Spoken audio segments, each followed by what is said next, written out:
Hello everyone, welcome to my channel KP success zone. दोस्तों, NCERT geography पढ़ रहे थे और क्लास 7 का ज्योग्राफी चल रहा था। और आज जो हम लोग पढ़ने वाले हैं क्लास 7 के ज्योग्राफी का 8वां चैप्टर, और काफ़ी इंपॉर्टेंट है। इस चैप्टर में हम गंगा नदी बेसिन और अफ्रीका के अमेजन नदी बेसिन के बारे में पढ़ेंगे, अमेजन जंगल के बारे में पढ़ेंगे, और उससे बहुत सारे पॉइंट बनते हैं, उन सभी चीज़ों को देखेंगे। और बुक के साथ साथ हमने नोट्स भी तैयार किया है, तो नोट्स से भी हम आपको पढ़ाएंगे। पहले बुक में पढ़ेंगे एक पेज, फिर उसका नोट्स, ठीक है। तो इस तरीके से पढ़ेंगे।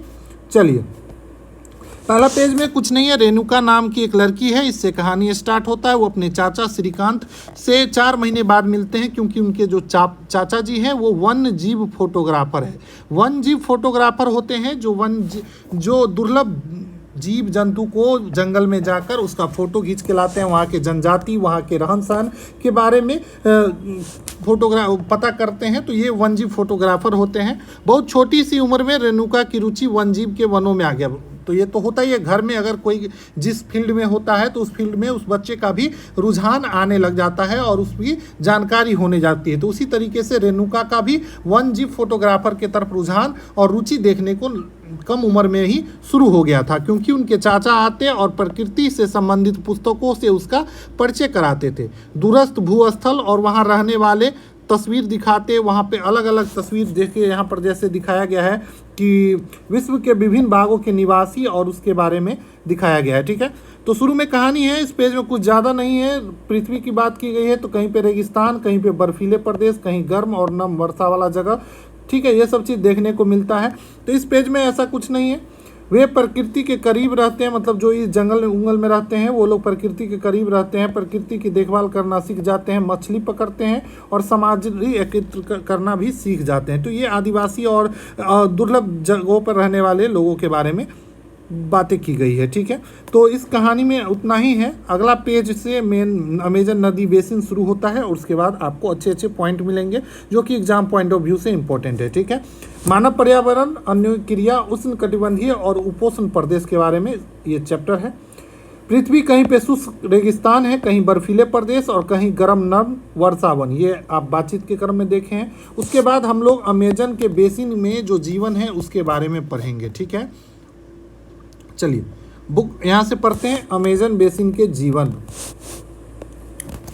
अमेजन बेसिन के विषय में जानने से पहले हम मानचित्र देख ले तो 8.2 में दिखाया गया है अमेजन बेसिन। और ये जो देख रहा है ये वाला, ये इसके अंदर ये जो पूरा जाल है दोस्तों, ये अमेजन नदी के बेसिन है। और जो कि किससे बना है, अमेजन नदी और उसकी जितनी भी सहायक नदी, उस सभी से मिलकर एक नदी बेसिन का निर्माण होता है, ठीक है। मुख्य नदी और सहायक नदियों से मिलकर, ठीक है। उष्ण कटिबंधीय प्रदेश कर्क रेखा और मकर रेखा के मध्य में स्थित है। अमेजन बेसिन जो है दोस्तों उष्ण कटिबंधीय प्रदेश है, ठीक है, क्योंकि ये जो है दोस्तों कर्क रेखा और मकर रेखा के बीच में स्थित है। तो देखिए, पृथ्वी कुछ इस तरीके से है, लगभग गोलाकार, बीच में भूमध्य रेखा है। और ऊपर देखिए यहाँ पर 23.5 डिग्री क्या होता है, कर्क रेखा, और नीचे होता है मकर रेखा। और कर्क रेखा और मकर रेखा के बीच का जो क्षेत्र है ये कहलाता है दोस्तों उष्ण कटिबंधीय प्रदेश। और ये 0 डिग्री है। 0 डिग्री विषुवत रेखा या इसी को भूमध्य सागरीय रेखा बोलते हैं, ठीक है। इस पर पृथ्वी की धूप सबसे ज़्यादा पड़ती है, इसलिए इसको सूरज की प्रकाश डायरेक्ट पड़ती है, इसलिए इस क्षेत्र में सबसे ज़्यादा गर्मी देखने को मिलता है, ठीक है। तो अमेजन नदी बेसिन जो है दोस्तों उष्ण कटिबंधीय प्रदेश में आता है, क्योंकि ये कर्क रेखा और मकर रेखा के मध्य है, ठीक है। भूमध्य सागर के 10 डिग्री उत्तर और 10 डिग्री दक्षिण के मध्य में, यहाँ पे 0 डिग्री है तो ऊपर में 10 डिग्री ऊपर और 10 डिग्री नीचे के क्षेत्र के मध्य भाग को भूमध्य रेखीय प्रदेश बोलते हैं, ठीक है। तो भूमध्य रेखीय प्रदेश कौन सा हो गया, तो कर्क रेखा और मकर रेखा के बीच में। देखिए, अगर ये कर्क रेखा है, ये मकर रेखा है, बीच में 0 डिग्री है, तो यहाँ पर अगर 10 डिग्री ले लीजिए, ऊपर 10 डिग्री नीचे, तो ये वाला जो क्षेत्र होगा दोस्तों ये हो जाएगा, ठीक है। बीच में आपको 0 डिग्री ले लीजिए, यहाँ 10 डिग्री, यहाँ 10 डिग्री, ठीक है। ये तो 23.5 डिग्री होता ही है, ये तो पता ही है। नीचे कर्क रेखा, नीचे 23.5 डिग्री मकर रेखा, तो बीच में हो जाएगा दोस्तों आपको क्या, भूमध्य सागरीय प्रदेश, ठीक है। तो अमेजन नदी जो है दोस्तों इसी प्रदेश से होकर बहती है। तो अमेजन नदी जो है दोस्तों ये इसी प्रदेश से बहती है, भूमध्य रेखीय प्रदेश से होकर बहती है, ठीक है। पश्चिम में पर्वत से निकलकर पूर्व में अंध महासागर में गिर जाती है। अमेजन नदी की बात करें तो पश्चिम में पर्वत से निकलती है और अंध महासागर में जाकर गिर जाती है पूर्व में। तो अमेजन नदी का बहाव कैसे है, तो पश्चिम से पूर्व की दिशा की तरफ है, ठीक है, पश्चिम से पूर्व की दिशा की तरफ, ठीक है, तो इसको भी ध्यान रखेंगे। जिस स्थान पर कोई नदी किसी अन्य जल राशि में मिलती है उसे नदी का मुहाना बोलते हैं, ठीक है। मान लीजिए ये मुख्य नदी है, इधर से कोई नदी आया और इसमें मिल गया, तो ये इस नदी का यहाँ पर क्या हुआ, मुहाना हुआ, या फिर समुद्र में मिल गया तो वहाँ पर भी नदी का मुहाना देखने को मिलता है, ठीक है। तो जिस स्थान पर कोई नदी किसी अन्य जल राशि में मिलती है, मान लिया कोई नदी है, दूसरा जल राशि मान लीजिए, या तो दूसरा नदी ही हो जाए या दूसरा कोई समुद्र हो जाए, तो उससे जाकर मिलती है, तो जहाँ पर मिलती है उसको बोलते हैं मुहाना। अमेजन नदी में दोस्तों बहुत सारी सहायक नदियां हैं, ठीक है। अमेजन नदी में बहुत सारी सहायक नदियां आकर मिलती है और इस प्रकार से अमेजन बेसिन का निर्माण करती है, ठीक है। तो अमेजन बेसिन क्या होता है, तो मुख्य नदी और उसके साथ मिलने वाली उसकी सहायक नदी, उन सभी को मिलाकर हम एक नदी बेसिन का निर्माण होता है, ठीक है। तो इसी प्रकार से अमेजन नदी का भी काफ़ी सारा सहायक नदियां हैं और वो जब आपस में मिलती है तो अमेजन नदी बेसिन का निर्माण होता है। यह नदी बेसिन जो है दोस्तों ब्राज़ील के कुछ भाग में, उसके बाद पेरू के कुछ भाग में, बोलीविया, इक्वाडोर, कोलंबिया और वेनेजुएला के छोटे से भाग में प्रवाहित होती है। तो पूछा जा सकता है कि अमेजन नदी बेसिन का जो विस्तार है कौन कौन से देश में है, तो ये देखिए, ये ऊपर वेनेजुएला है, ये कोलंबिया है, देखिए, उसके बाद ये इक्वाडोर हो गया, ये पेरू हो गया, ये ब्राज़ील हो गया और ये बोलोविया है। बोलोविया में कुछ ही एरिया में ये इसका विस्तार है, ठीक है। तो इन दोस्तों 6 देशों में मोस्टली विस्तार देखने को मिलता है अमेजन नदी का। देश का नाम याद रखेंगे, ठीक है। क्या आप इस नदी बेसिन में उन देशों का नाम बता सकते हैं जिससे होकर भूमध्य रेखा गुजरती है। अब देखिए भूमध्य रेखा क्या होता है, तो 0 डिग्री। तो ये देखिए, ये जो है दोस्तों 0 डिग्री रेखा है। और देखिए किस देश से होकर गुजरती है, तो ये आपको देखेंगे यहाँ पर इक्वाडोर, थोड़ा सा कोलंबिया और इससे होकर गुजरती है। तो भूमध्य रेखा पर स्थित देश के बारे में हम आपको एक वीडियो दिए हुए हैं, उसका लिंक नीचे डाल देंगे, उसको आप लोग देख लीजिएगा कि भूमध्य रेखा पर कौन कौन से देश स्थित है, ठीक है। उसमें अफ्रीका के कितने देश है, एशिया के कितने देश है, ठीक है, अमेरिका के कितने देश है, उन सबको देख लीजिएगा। भूमध्य रेखा, कर्क रेखा और मकर रेखा, इन तीनों पे जितने भी देश है उस सब बहुत इंपॉर्टेंट है। उसके चाहे मुद्रा हो जाए, उस कंट्री का नाम हो जाए या फिर उसका राजधानी हो जाए, उसको आप अच्छे से जरूर कर लीजिएगा। विश्व से क्वेश्चन यहाँ पर पूछता है, ठीक है। तो अमेजन नदी बेसिन का विस्तार कौन कौन से देश में देख लिए, तो ब्राज़ील में, पेरू में, बोलीविया में, इक्वाडोर में, कोलंबिया और वेनेजुएला के कुछ भाग में, ठीक है, ठीक है। तो ये हो गया दोस्तों अमेजन नदी का जो विस्तार है, तो कितने देशों में है, तो टोटल 6 देशों से होकर गुजरती है, ठीक है। चलिए अब बात करें, यहाँ पर दिया हुआ है कि क्या आप जानते हैं कि स्पेन के अन्वेषकों के द्वारा एक नदी की खोज की गई थी और इस नदी का खोज किया गया था, मतलब अमेजन नदी का जो खोज किया गया था वो स्पेन देश के जो रहने वाले थे अन्वेषक, मतलब होता है खोजकर्ता, उसके द्वारा खोज किया गया था। और तब देखा गया था कि सिर पर सुरक्षा कवच, जिसको हेड गियर बोलते हैं, एवं घास का स्कर्ट पहना हुआ स्थानीय आदिवासी ने उस पर आक्रमण कर दिया गया था। जब स्पेन के खोजकर्ता वहाँ गए थे तो वहाँ के जो स्थानीय आदिवासी थे उस पर आक्रमण कर दिए थे।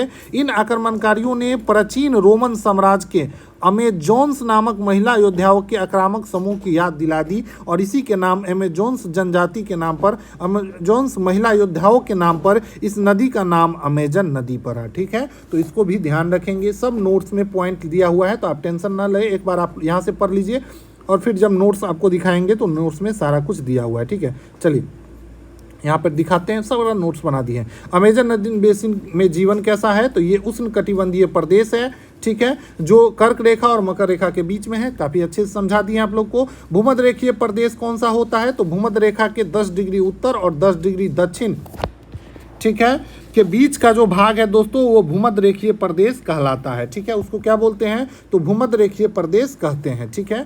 अमेजन नदी इसी प्रदेश में होकर बहती है, ठीक है। अमेजन नदी जो है दोस्तों इसी प्रदेश में होकर बहती है, ठीक है। बार बार आप लोग को देख रहे हैं कि पीडीएफ का कमेंट आ रहा है, पीडीएफ का कमेंट आ रहा है। मैं कई बार बोल दिया हूँ कि आप लोग अपना नोट्स बनाया कीजिए, हम पीडीएफ नहीं देने वाले हैं। पीडीएफ देने से आपका पढ़ाई नहीं हो जाता है, नोट्स बनाइए। नोट्स बना के अगर आप पढ़ेंगे तो आपका अच्छे से तैयारी हो जाएगा, रिवीजन अच्छे से हो जाएगा और आपका एक प्रॉपर नोट्स रहेगा जो आपको कभी भी जरूरत पड़ने में, अगर आप लोग क्वेश्चन भी प्रैक्टिस करते हैं, मान लीजिए इसी चैप्टर से अगर क्वेश्चन प्रैक्टिस किया और क्वेश्चन कहीं गलती हो गया तो तुरंत आके आप अपने नोट्स में देख सकते हैं। ठीक है, तो इसलिए अपना नोट्स बनाइए, अपने हिसाब से नोट्स बनाइए। खुद के राइटिंग में जब लिखा हुआ नोट्स होता है तो पढ़ने में समय भी कम लगता है और चीज़ें समझ भी ज़्यादा आती है। तो इसीलिए नोट्स बना के पढ़ें, हम भी नोट्स बना के ही आपको पढ़ा रहे हैं, मेहनत हम भी कर रहे हैं, आप भी करिए, क्या दिक्कत है।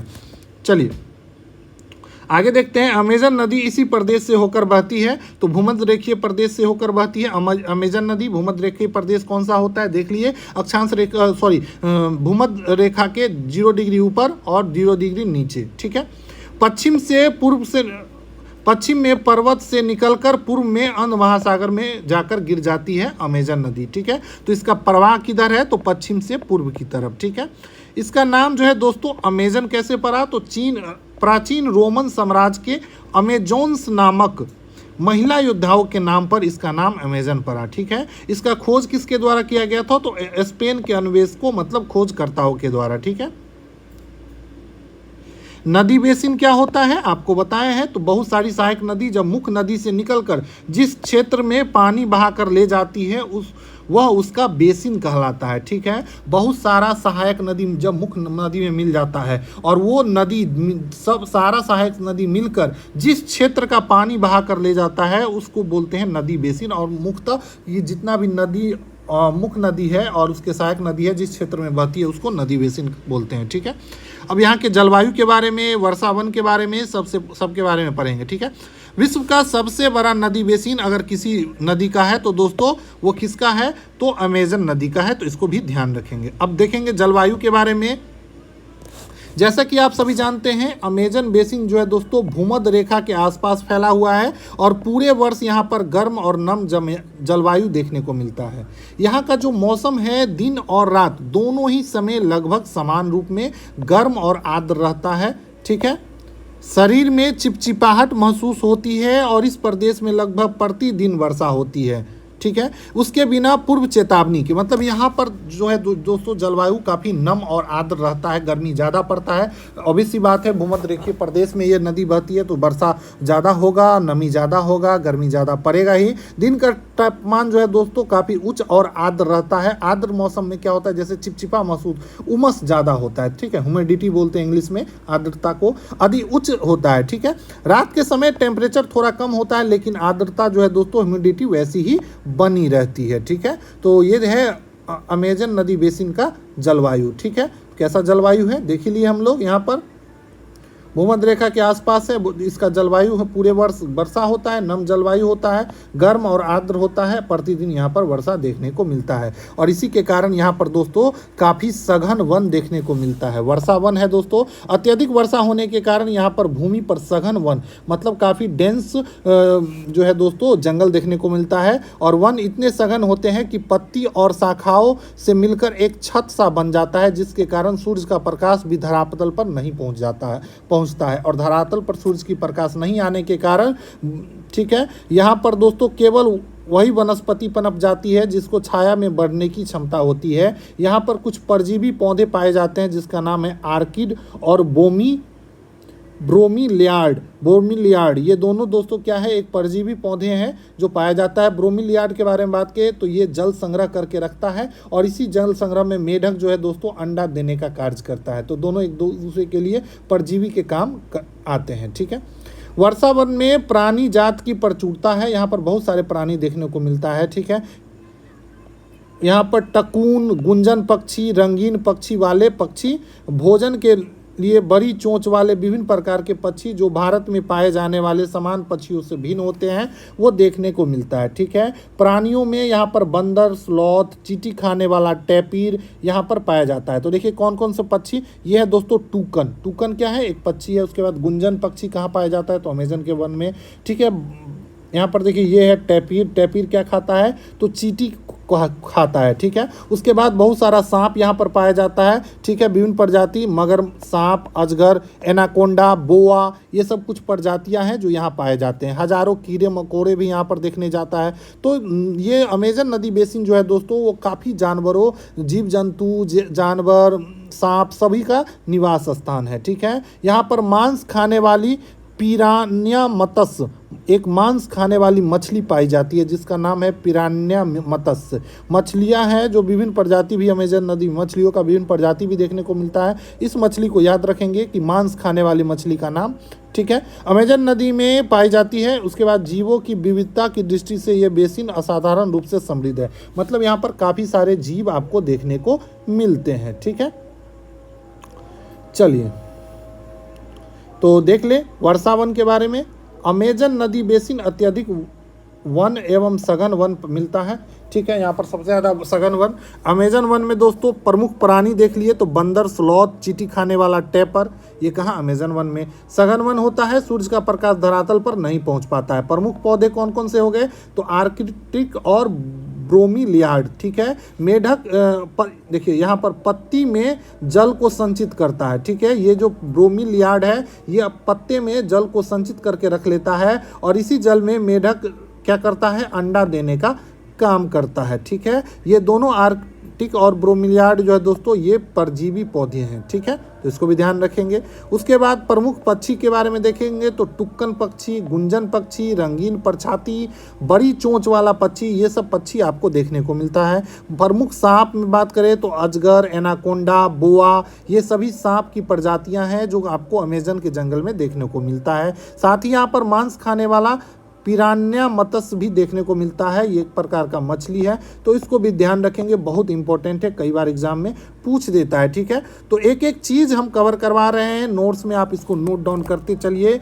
जब एक नोट्स तैयार हो जाएगा और उसके बाद अगर आप ज्योग्राफी करने बैठेंगे और खासकर जब 10th तक का ज्योग्राफी कर लेंगे तो बहुत सारा अच्छा हो जाएगा आपका ज्योग्राफी और चीज़ें क्लियर हो जाएगी। ठीक है, आप छोटी छोटी ज्योग्राफी के छोटी छोटी चीज़ों को समझ रखेंगे और 11-12 पढ़ लेंगे उसके बाद तो आपको ज्योग्राफी का पकड़ बहुत ही मजबूत हो जाएगा। ठीक है, उसके बाद बात करें यहाँ के जो वर्षावन के निवासी कैसे हैं। ठीक है, तो यहाँ के लोग छोटे छोटे क्षेत्र में वन के कुछ वृक्षों को काटकर भोजन और फसल को उगाते हैं। ठीक है, यहाँ पर वृक्ष बहुत होता है तो वृक्ष को काटकर यहाँ पर भोजन के लिए फसल उगाते हैं। ठीक है, पुरुष जो है यहाँ के वो शिकार करते हैं और नदी में मछली पकड़ने का काम करते हैं। ठीक है, महिला की बात करें तो फसल का ध्यान रखती है। यहाँ पर कौन कौन सा फसल पाया जाता है तो टेपियोका, अनानस, शकरकंद। ठीक है, यहाँ पर जो खेती का पद्धति है दोस्तों कर्तन और दहन कृषि पद्धति है। ठीक है, इसका मुख्य आहार है मैनीयोग। कर्तन और दहन कृषि क्या होता है देखिए उसके बारे में देखेंगे। और मुख्य फसल मैनीयोग है जो ज़मीन के अंदर उगता है, ये आलू के तरह होता है। ठीक है, तो इसको भी ध्यान रखेंगे। अब देखते हैं हम लोग यहाँ के जो कृषि करने का मेन है तो कर्तन और दहन पद्धति। ठीक है, तो पूछा जाए अमेजन नदी के आसपास कैसी पद्धति से कृषि किया जाता है तो कर्तन और दहन पद्धति से। किसान पहले वृक्ष और झाड़ी को काटकर भूमि को साफ करते हैं और वहां पर उसको जलाया जाता है। इससे क्या होता है कि पोषक तत्व जो है दोस्तों उसी मिट्टी में मिल जाती है और साफ भूमि पर कुछ वर्षों तक फसल पैदा किया जाता है। कुछ समय तक वहाँ पर फसल पैदा करने के बाद ठीक है वहाँ का मिट्टी में पोषक तत्वों का अभाव हो जाता है तो इस टुकड़े को छोड़ देते हैं और फसल उगाने के लिए किसी दूसरे स्थान को साफ किया जाता है। फिर जिस स्थान को हम छोड़े रहते हैं वहाँ पर धीरे धीरे छोटे छोटे वृक्ष उग जाते हैं और वहाँ की मिट्टी पुनः उपजाऊ हो जाती है। तो इस तरीके से लोग भूमि के टुकड़े को पुनः जोत सकते हैं। तो इसी तरीके से ये लोग क्या करते हैं, खेती करते हैं वहाँ पर। ठीक है, तो समझ गए क्या था कर्तन और दहन खेती। अब देखेंगे महिलाएं यहाँ पर फसल का ध्यान रखती है। टेपियोका, अनानस, शकरकंद यहाँ पर लोग उगाया जाता है, प्रमुख फसल है। मछली और शिकार मिलना अनिश्चित होता है। देखिए डेली ऐसा होता नहीं है कि मछली मिल ही जाए या शिकार मिल जाए। ऐसे में महिलाएं के द्वारा उगाई गई साग सब्जी को द्वारा ही भरण पोषण का काम होता है। कर्तन और दहन कृषि पद्धति का यहाँ पर प्रयोग होता है, इसके बारे में हम लोग अभी देखे ही हैं। इस यहाँ का मुख्य आहार है मैनीयोग जो कि आलू की तरह का होता है। इसको कसावा के नाम से भी जानते हैं। ठीक है, और ये आलू के तरह जमीन के अंदर पैदा होता है। ये जो है यहाँ के जो लोग हैं दोस्तों चींटी की रानी एवं अंडकोश को भी खाते हैं। चींटी की रानी और अंडकोश को भी खाने का काम करता है। कॉफ़ी, मक्का और कोको जैसा नगदी फसल भी यहाँ पर उगाया जाता है। ठीक है, सबका नोट्स में अच्छे से हमने बना दिया है तो उसको भी देख लीजिएगा। उसके बाद बात करें, वर्षा वन अत्यधिक मात्रा में घरों के लिए लकड़ी प्रदान करता है। कुछ परिवार जो है दोस्तों मधुमक्खी के छत्ते के तरह आकार वाले छप्पर के घर बनाते हैं, ठीक है, और कुछ लोग मलोका कहे जाने वाले बड़े अपार्टमेंट जैसे घर बनाते हैं। तो दो तरह का घर आपको देखने को मिलता है, एक मधुमक्खी के छत्ते की तरह और एक बड़ा अपार्टमेंट की तरह जिसको मलोका बोलते हैं, ठीक है। इसका छत जो होता है दोस्तों तीव्र ढलान वाला होता है। तीव्र ढलान वाला छत इसलिए बनाया जाता है ताकि जब बारिश आए तो वो जल्दी से उस पर छत पे टिके ना, वो नीचे आ जाए, ठीक है। अमेजन नदी बेसिन के लोगों का जीवन धीरे धीरे बदल रहा है। पुराने समय में वन के अंदर पहुंचने के लिए केवल नदी मार्ग का प्रयोग किया जाता था, लेकिन 1970 ईस्वी में यहाँ पर भी रोड बन गया। ट्रांस अमेजन महामार्ग यहाँ पर बनाया गया है, जिससे वर्षा वन के सभी भागों तक पहुँचना अब संभव हो गया है। तो कब बना था अमेजन नदी में पहली बार महामार्ग या फिर रोड? तो 1970 ईस्वी में। उसके बाद हवाई जहाज़ और हेलीकॉप्टर का भी प्रयोग किया जाता है कई जगहों पर पहुंचने के लिए, ठीक है। इस प्रक्रिया के फलस्वरूप वहाँ का जो मूल आबादी है, जो मूल निवासी है, आदिवासी लोग जो वहाँ रहते थे, वो उस क्षेत्र के बाहर निकलकर नए क्षेत्र में बसना पड़ा और वहाँ पौराणिक तरीके से जो खेती होती थी वो करने लगे, ठीक है। विकास की गतिविधि के कारण जैविक विविधता वाले वर्षा वन धीरे धीरे नष्ट हो गए। अब देखिए जैसे ही लोग वहाँ पर विकास होने लगा तो पेड़ काटने लगे, बड़े बड़े घर बनाने लग गए लोग। प्रतिवर्ष अमेजन बेसिन में वर्षा वन का बड़ा भाग लुप्त होता जा रहा है और वर्षा वन के लुप्त होने से व्यापक प्रभाव देखने को मिलता है। यहाँ देखिए फिगर के माध्यम से दिखाया गया है, पहले कितना पेड़ पौधा था और धीरे धीरे करते करते बहुत कम हो गया है। मिट्टी की ऊपरी परत भी अब बह जा रही है, सघन और बंजर भूमि में बदल रहा है। अब जो भूमि है वहाँ का बंजर होती जा रही है। इसका कारण क्या है? जो हम लोग विकास के नाम पर वहाँ पर जंगलों की कटाई करते हैं, जिसके कारण वहाँ की प्रकृति लुप्त होती जा रही है। अब उस तरीके से धीरे धीरे अमेजन का जंगल वीरान होता जा रहा है, ठीक है। तो इस तरह की चीज़ हमको हर जगह देखने को मिल रहा है, इसलिए बोला जाता है कि हमें अपने जंगल को बचाना चाहिए, ठीक है। चलिए देख लेते हैं। चींटी और रानी अंडकोश के भी लोग वहाँ पर खाते थे। मुख्य आहार मेनिकोई था, तो मेनियोक था जो ज़मीन के अंदर होता था, ये तो देख ही लिए थे। वहाँ का नकदी फसल क्या क्या है दोस्तों? तो कॉफ़ी, मक्का और कोको। घर कैसा होता था? तो दो प्रकार का, एक मधुमक्खी के आकार का, छत्ते के आकार का होता है, और उसके बाद दूसरा मलोका जिसको बोलते हैं, ये बड़ा अपार्टमेंट जैसा घर होता है, ठीक है। 1970 ईस्वी में यहाँ पर दोस्तों सबसे पहले महामार्ग बनाया गया, जिससे अमेजन नदी के में जाने में अमेजन वन में आपको हर कोना में जाने में सुविधा होती है, ठीक है। तो ये 1970 में यहाँ रोड बन गया। तो ये था दोस्तों अमेजन नदी बेसिन। अब हम लोग पढ़ेंगे गंगा ब्रह्मपुत्र बेसिन के बारे में, ठीक है। भारत में है गंगा ब्रह्मपुत्र बेसिन। भारतीय उपमहाद्वीप में गंगा ब्रह्मपुत्र नदी द्वारा इसका निर्माण किया गया है। इसमें गंगा और ब्रह्मपुत्र की बहुत सारी सहायक नदी के साथ मिलकर इसका निर्माण हुआ है। गंगा की कुछ सहायक नदी जिसको हम लोग देखेंगे तो घाघरा, सोन, चंबल, गंडक, कोसी, यमुना, उसके बाद भी कई है दोस्तों, इसके उसको भी हम लोग याद रख लेंगे, ठीक है। तो मेन जो है ये सारा है, इसको आप लोग ध्यान रखेंगे। ये सब सहायक नदी है गंगा नदी की, ठीक है।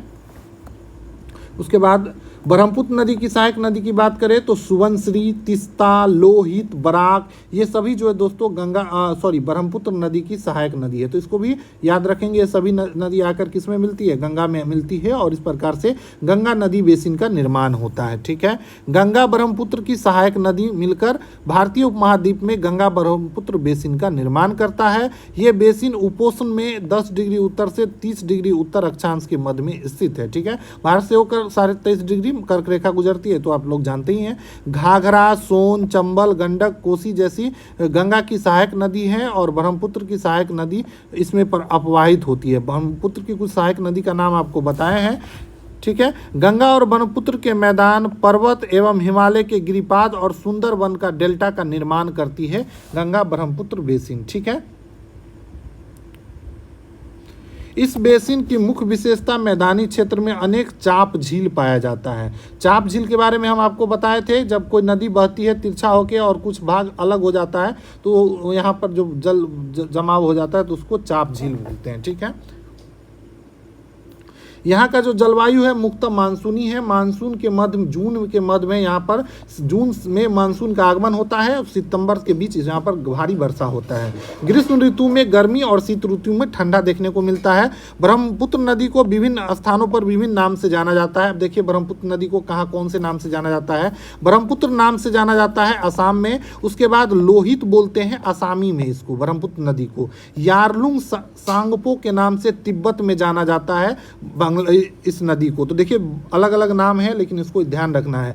दिहांग नाम से अरुणाचल प्रदेश में जाना जाता है ब्रह्मपुत्र नदी को, और मेघना और पद्मा के नाम से बांग्लादेश में जाना जाता है। ठीक है, तो इस सभी को ध्यान रखना है। ठीक है, चलिए विशेषता देख ले। तो गंगा और ब्रह्मपुत्र का मैदान यहाँ पर है, पर्वत और हिमालय के गिरिपाद, सुंदरवन का डेल्टा यहाँ पर देखने को मिलता है गंगा ब्रह्मपुत्र के बेसिन में। ठीक है, सुंदरवन का डेल्टा जहाँ पर मैंग्रोव वन काफ़ी ज़्यादा पाए जाते हैं। ठीक है, और अनेक चाप झील भी आपको मैदानी भाग में देखने को मिलता है गंगा ब्रह्मपुत्र बेसिन में। ठीक है, यहाँ की जलवायु की बात करें तो यहाँ की जलवायु मानसूनी है, और वर्षा जो है दोस्तों जून में मानसून के आगमन के साथ शुरू होता है और सितंबर तक मानसूनी रूप से ही वर्षा होती है। यहाँ की जनसंख्या दोस्तों पहाड़ी में कम है और मैदानी भागों में सबसे ज़्यादा जनसंख्या घनत्व देखने को मिलता है। यही कारण है कि यूपी और बिहार में सबसे ज़्यादा जनसंख्या घनत्व देखने को मिलता है। यहाँ का मुख्य व्यवसाय जो है दोस्तों कृषि है। प्रमुख फसल की बात करें तो धान का खेती सबसे ज़्यादा होता है। अन्य फसलें हैं गेहूं, मक्का, ज्वार, चना, बाजरा, ये सभी अन्य फसलें हैं जो कि आपको देखने को मिलता है। इसमें कुछ और नहीं है, यही सब चीज़ है, हम सबको आपको बता दे रहे हैं। केले का बागान कहीं कहीं देखने को मिलता है। नकदी फसल में बात करें तो गन्ना और जूट देखने को मिलता है गंगा नदी बेसिन में। पश्चिम बंगाल में ये और असम में यहाँ पर चाय की खेती होती है, ये भी गंगा ब्रह्मपुत्र के बेसिन ही है। बिहार और असम में सिल्क के कीड़ों का संवर्धन किया जाता है। तो ये सब चीज़ को दोस्तों बिल्कुल याद रखना है, इसमें केवल वही सब चीज़ है। ठीक है, तो इसको आप लोग एक बार पढ़ सकते हैं। वनस्पति की बात करें तो सागवान, साखू एवं पीपल का पेड़ देखने को मिलता है मैदानी भाग में। ब्रह्मपुत्र के मैदानी क्षेत्र में जब जाएंगे तो यहाँ पर घने बांस देखने को मिलता है, खासकर असम के तरफ जाएंगे। ठीक है, तो बांस खूब देखने को मिलता है। डेल्टा क्षेत्र है, मैंग्रोव वन यहाँ देखने को मिलता है, सुंदरवन के डेल्टा है। ठीक है, उसके बाद पहाड़ी एरिया में जब हम जाएंगे तो चीर, देवदार और शंकुधारी पेड़ देखने को मिलता है। ये सब दोस्तों आपको उत्तराखंड, सिक्किम और अरुणाचल प्रदेश की ठंडी जलवायु वाले ढाल पर आपको ये पेड़ देखने को मिलता है और इसको शंकुधारी पेड़ बोलते हैं। ठीक है, तो इस पेज में उतना ही है, इसको आप लोग अच्छे से देखेंगे। जनसंख्या घनत्व का बात करें तो 1 वर्ग किलोमीटर क्षेत्र में रहने वाले लोगों की संख्या को जनसंख्या घनत्व बोलते हैं। ठीक है, उत्तराखंड का जनसंख्या घनत्व 189 है, जबकि पश्चिम बंगाल का 1029। ठीक है, मतलब 1 किलोमीटर में 1029 लोग रहते हैं। बिहार का 1102 है। सबसे ज़्यादा जनसंख्या घनत्व जो है दोस्तों कहाँ का है, तो बिहार का ही है, तो इसको भी हम लोग ध्यान रखेंगे। ठीक है, तो यहाँ पर देखिए असम में चाय की खेती का दृश्य दिखाया गया है, धान का कृषि दिखाया गया है। ठीक है, यहाँ पर दोस्तों इस नदी बेसिन में विभिन्न प्रकार के वन जीव पाए जाते हैं, हाथी, बाघ, हिरन, बंदर, ये सब जीव पाए जाते हैं समान रूप से। उसके बाद आपको एक सींग वाला गेंडा जो कि असम में खासकर काजीरंगा नेशनल पार्क में आपको देखने को मिलेगा, और मानस नेशनल पार्क में अगर जाएंगे तो वहाँ पर हाथी भी देखने को मिलेगा। ठीक है, ये सब ब्रह्मपुत्र के मैदान में पाया जाता है। डेल्टा क्षेत्र में बंगाल टाइगर और मगर और घड़ियाल देखने को मिलता है। जो भी डेल्टा का क्षेत्र है वहाँ पर बंगाल टाइगर आपको सुंदरवन के डेल्टा क्षेत्र में देखने को मिलेगा, फिर मगरमच्छ और घड़ियाल भी पाए जाते हैं। नदी के सांप, जल, झील और बंगाल की खाड़ी में प्रचुर मात्रा में जलीय जीव भी देखने को मिलता है। रोहू, कतला, हिल्सा मछली दोस्तों यहाँ पर काफ़ी लोकप्रिय है, और मछली चावल जो है यहाँ के लोगों का प्रमुख आहार है। अगर ब्रह्मपुत्र बेसिन में जो बंगाल वाला साइड है, अगर असम बंगाल में देखें तो वहाँ पर मछली चावल मुख्य आहार है। ठीक है, उसके बाद दोस्तों यहाँ पर वेदिका कृषि किया जाता है। वेदिका का निर्माण खड़ी ढलान वाला जो समतल जगह होता है पहाड़ी एरिया में, वहाँ पर ढलान को इसलिए हटाया जाता है ताकि जल का प्रवाह तीव्रता से न हो, और वहाँ पर कृषि करने के लिए इसका उपयोग किया जाता है। तो ये वेदिका कृषि आपको पूछे कहाँ देखने को मिलता है, तो पहाड़ी एरिया में। ठीक है, उसके बाद झील और उसका जीवन का साधन यहाँ नीचे दिया गया है। डॉल्फिन की बात की गई है, अंधी डॉल्फिन, यह आपको गंगा में देखने को मिलेगा, गंगा ब्रह्मपुत्र नदी में। ठीक है, और इसको गंगा डॉल्फिन को राष्ट्रीय जलीय जीव भी बोला जाता है। और पटना में दोस्तों डॉल्फिन अनुसंधान केंद्र भी स्थित है, तो ये भी पूछा जाता है, इसको भी ध्यान रखेंगे। ठीक है, धीरे धीरे जो है दोस्तों गंगा और इसका जल भी दोस्तों क्या है, प्रभावित होता जा रहा है, प्रदूषित होता जा रहा है। तो उसके लिए भी कई योजना चलाए जा रहे हैं सरकार के द्वारा, तो उसको भी हम लोग देखेंगे। वन जीव, अब देखिए नोट्स में देख लेते हैं वन जीव के बारे में। ब्रह्मपुत्र का मैदान में एक सींग वाला गेंडा असम में बताए हैं। काजीरंगा नेशनल पार्क में डेल्टा क्षेत्र में बंगाल टाइगर, मगर, घड़ियाल, मछली का कौन कौन, रेहू, कतला, हिल्सा। प्रमुख आहार कौन सा है, तो मछली चावल। कौन सा प्रमुख आहार है, तो मछली चावल है। तो इतना आपको ध्यान रखना, ठीक है। अब बात करें स्वच्छ भारत मिशन, ये 2 अक्टूबर 2014 को लॉन्च किया गया था पीएम मोदी जी के द्वारा, और इसका उद्देश्य था कि गंगा को स्वच्छ रखना। ठीक है, सार्वभौम स्वच्छता कवरेज प्राप्त करने के लिए स्वच्छता पर ध्यान केंद्रित के लिए 2 अक्टूबर 2014 को ये लॉन्च किया गया था। और 2 अक्टूबर आपको लोग याद रख सकते हैं, महात्मा गांधी जी का जन्म दिवस है, और लाल बहादुर शास्त्री जी का भी। ठीक है, तो इसको भी ध्यान रखेंगे। ठीक है, प्रमुख शहर की बात करें गंगा के तट पर, तो इलाहाबाद, कानपुर, बनारसी, लखनऊ। ठीक है, लखनऊ मेनली तो ये तो गोमती नदी के तट पे है, लेकिन इसी बेसिन में आ जाता है। ठीक है, तो इसको भी याद रखें, गंगा नदी के तट पे नहीं है। ठीक है, बाकी ये तीनों गंगा नदी के तट पे है। उसके बाद पटना गंगा नदी के तट पे है। कोलकाता जो है दोस्तों हुगली नदी के तट पे है। तो ये सब चीज़ पर गंगा नदी के तट पे और गंगा नदी बेसिन के तट पे ये सब नदी स्थित है। ठीक है, उसके बाद नमामि गंगा नदी के संरक्षण के लिए भारत सरकार के द्वारा चलाया गया एक प्रोजेक्ट है। उसके बाद ताजमहल, ठीक है, और यमुना नदी के किनारे स्थित है, इसको भी ध्यान रखेंगे। यमुना नदी भी गंगा नदी में आके मिल जाती है। इलाहाबाद में संगम इलाहाबाद में है, जहाँ पर गंगा, यमुना और सरस्वती आपस में मिल जाती है। काजीरंगा और मानस वन्यजीव अभयारण्य ध्यान रखना है, ये असम में है। और काजीरंगा एक सींग वाले गेंडा के लिए फेमस है। ठीक है, ठीक है, तो इसको देख लीजिए। गंगा के नदी तट बनारसी का ये शहर दिख रहा है। गंगा ब्रह्मपुत्र मैदान में कई बड़े शहर और कस्बे स्थित है, जिसमें इलाहाबाद, कानपुर, बनारसी, लखनऊ, पटना, कोलकाता आप सबको बताए ही हैं। ठीक है, और इस सब जगह पर दोस्तों उद्योग का गंदा पानी बहकर नदी में जाता है, जिससे नदी काफ़ी प्रदूषित होती जा रही है। ये बेसिन में यातायात का सुविकसित तंत्र उपलब्ध है। गंगा ब्रह्मपुत्र बेसिन में यातायात के 4 मार्ग सुविकसित है। मैदानी इलाका में सड़क मार्ग और रेल मार्ग है, एक स्थान से दूसरे स्थान तक जाया जाता है। वहीं बात करें तटीय क्षेत्रों में, तो जल मार्ग यातायात प्रभावशाली माध्यम है। ठीक है, कोलकाता के हुगली में एक महत्वपूर्ण पतन भी है। ठीक है, जहाँ से बड़ी बड़ी जहाज़ें खुलती है। मैदानी क्षेत्र में आपको हवाई पतन भी देखने, मतलब हवाई जहाज़ जहाँ से उड़ते हैं, एयरपोर्ट भी आपको देखने को मिलता है। ठीक है, पर्यटन के दृष्टि से भी ये बेसिन जो है दोस्तों काफ़ी महत्वपूर्ण है। यमुना के किनारे आपको ताजमहल, इलाहाबाद में गंगा और यमुना नदी का संगम, उसके बाद उत्तर प्रदेश बिहार में बौद्ध स्तूप देखने को मिलेगा। लखनऊ में इमामबाड़ा है। असम में जाएंगे तो काजीरंगा नेशनल पार्क, मानस वन्यजीव अभयारण्य। अरुणाचल प्रदेश में विशिष्ट जनजाति संस्कृति और कई दर्शनीय स्थल आपको इस नदी बेसिन में देखने को मिल जाता है। ठीक है, तो मेनली यूपी, बिहार, पश्चिम बंगाल का जो क्षेत्र है ये इसी नदी बेसिन में आता है। ब्रह्मपुत्र जो है दोस्तों वो चाइना की तरफ से तिब्बत से आती है और अरुणाचल प्रदेश से भारत में प्रवेश करती है। ठीक है, तो इस सभी चीज़ों को आपको याद रखना है। नदी बेसिन के बारे में हम कंप्लीट पढ़ेंगे, जिसमें जितने भी नदी हैं उस सबको पढ़ाएंगे आप लोगों को। तो अभी इस चैप्टर में इतना ही, मिलते हैं अगले चैप्टर में। और नीचे जो ऑब्जेक्टिव दिया हुआ है इसको भी आप लोग सॉल्व करेंगे। देखिए पहला क्या है, टुक्कन क्या है, तो टुक्कन एक पक्षी है, आप लोग को बताएं अमेजन बेसिन में पाया जाता है। मेनिकाई क्या है, कहाँ का प्रमुख भोजन है, तो ये अमेजन बेसिन का है दोस्तों। और ये आलू की तरह का एक फल होता है जो जमीन के नीचे उगता है। कोलकाता किस नदी के तट पे है, तो हुगली नदी के तट पे। देवदार और फल किस प्रकार का पौधा है, तो शंकुधारी वन है जो कि ढलानों पर पाया जाता है। बंगाल टाइगर कहाँ पर मिलता है, तो डेल्टा क्षेत्र में मिलता है। तो आपको चैप्टर पढ़ने के बाद जितना भी ऑब्जेक्टिव है काफ़ी आसान लगने लगेगा। ठीक है, तो इसीलिए एक बार इसको अच्छे से पढ़ लीजिए और नोट्स को भी दोस्तों अच्छे से नोट डाउन कर लीजिए। ठीक है, चलिए मिलते हैं अगले क्लास में, और तब तक के लिए आप लोग अच्छे से वीडियो को देख के नोट्स बना लीजिए और हमारे चैनल को सब्सक्राइब कर लीजिए। अपने दोस्तों को भी ज़रूर शेयर कर दीजिए। ठीक है, इसी तरीके से एक चैप्टर और बचा है क्लास 7 में, और जैसे ये ख़त्म हो जाएगा उसके बाद क्लास 8वां मतलब 8 का स्टार्ट कर देंगे, उसके बाद फिर 9th फिर और 10th, मतलब TRE 3 तक कोशिश रहेगा कि आपको क्लास 10th तक कम से कम करा दिया जाए, ताकि आप ज्योग्राफी में अच्छे से आप लोग ज्योग्राफी का क्वेश्चन कर ले। ठीक है, साथ ही आपको जितने भी ऑब्जेक्टिव होंगे क्लास 10 तक का वो भी कराया जाएगा। तो धैर्य बनाए रहे, चैनल को सब्सक्राइब कर ले।